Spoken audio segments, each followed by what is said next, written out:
நெல்லிப்பொடியால் அபிஷேகம் என் அப்பனுக்கு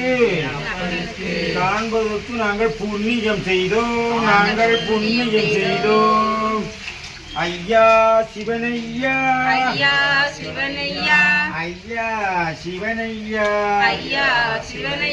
என் அப்பனே சிவனையா நெல்லிப்பொடியால் அபிஷேகம் காண்பதற்கு நாங்கள் புண்ணியம் செய்தோம் ஓம்